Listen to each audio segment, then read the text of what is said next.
बिस्मिल्लाहिर्रहमानिर्रहीम। अस्सलाम वालेकुम।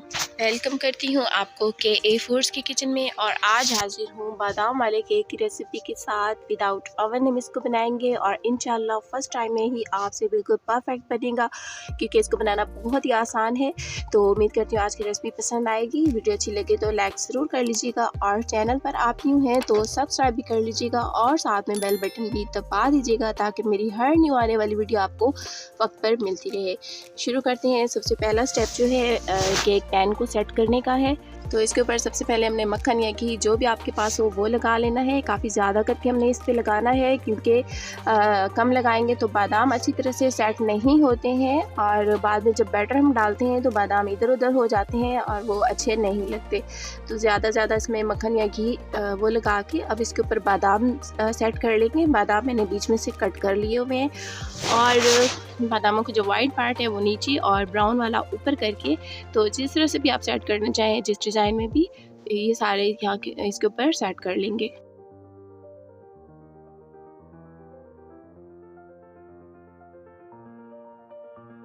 तो यहाँ पे बादाम सारे सेट हो चुके हैं। अब यहाँ मेरे पास कुटे हुए बादाम है, मोटे दरदरे कुटे हुए। ये सारे ये थोड़े से हैं, 3-4 चम्मच, ये इसके ऊपर स्प्रेड कर लेंगे। तो केक पैन यहाँ पर रेडी हो चुका है। इसे फ्रिज में रख देंगे। फ्रिज में रखने के बाद ये मज़ीद जम जाएगा मक्खन, तो और अच्छी तरह से ये सेट हो जाएंगे। अब आते हैं नेक्स्ट स्टेप की तरफ। अब यहाँ पतीला प्रीहीट करना है। पतीले में मैं नमक डाल के इसको प्रीहीट करूँगी।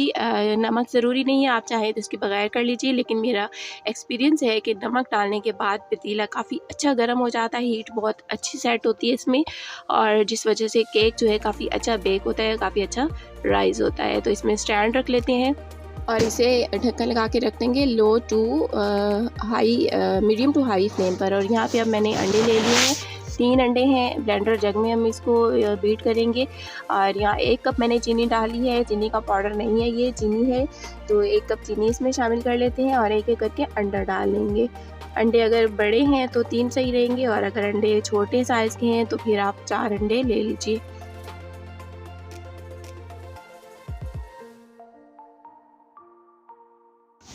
और अब हमने ब्लेंडर जग को चलाना है, और यहाँ जो ख़ास ख्याल रखना है टाइमिंग का।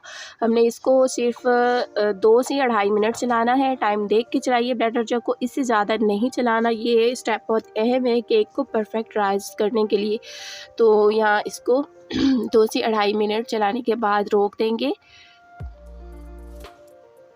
और अब इसमें डाल लेते हैं मक्खन। तो ये होममेड मक्खन मैं यहाँ इसमें डालूँगी। आपके पास आप घी डालना चाहें तो हाफ़ कप घी डाल लीजिए, और अगर मक्खन डालें तो मेल्ट करके हाफ़ कप नाप के उस तरह से डाल सकते हैं। मेरे पास ये मैं मेल्ट किया हुआ यूज़ नहीं कर रही, इसी तरह डाल रही हूँ। तो हाफ़ कप के बराबर इसमें मक्खन डाल के इसे फिर हमने सिर्फ 1 मिनट के लिए ब्लेंड करना है, टाइम देखकर।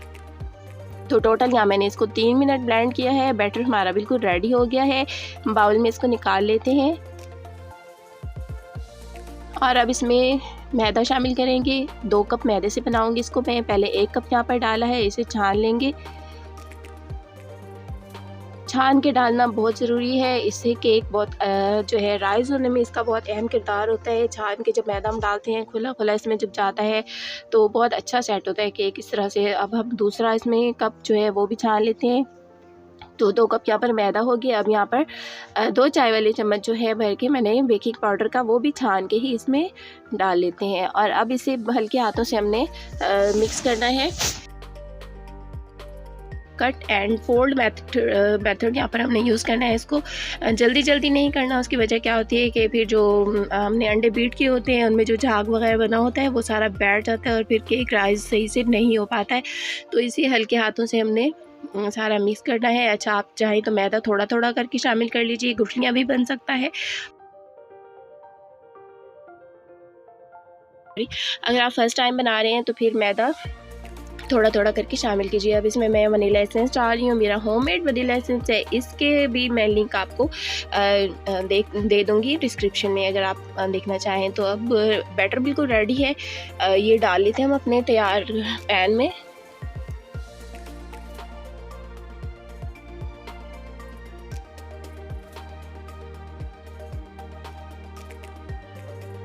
तो बर्तन अच्छी तरह से साफ़ कर लिया है, सारा बैटर निकाल लिया। अब इसको टैप कर लेते हैं इसके अंदर, ताकि जहाँ भी हवा रह गई है वो निकल जाए और अच्छी तरह से ये सारा राइस हो पाए। और अब ये बिल्कुल तैयार है। इसे अब प्रीहीट पतीले में हम रख देते हैं 45 मिनट्स के लिए।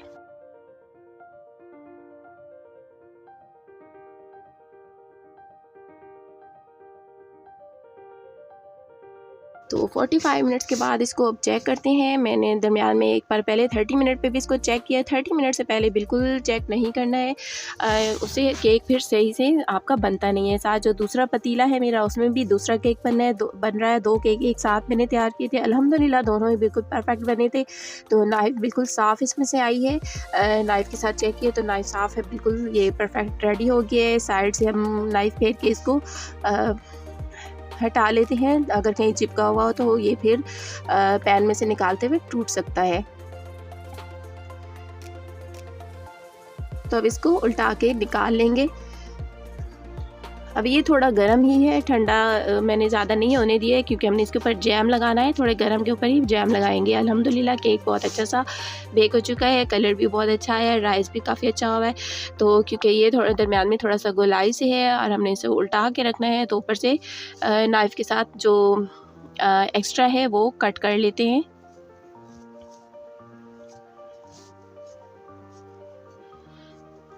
तो देखिए अल्हम्दुलिल्लाह केक काफ़ी अच्छा तैयार हो चुका है। यहाँ पे अब मिक्स फ्रूट जैम है मेरे पास, वो इसके ऊपर लगा लेते हैं। आप चाहें तो शहद भी लगा लीजिए, लेकिन वैसे जैम के साथ इसका टेस्ट बहुत ही ज़्यादा अच्छा आता है।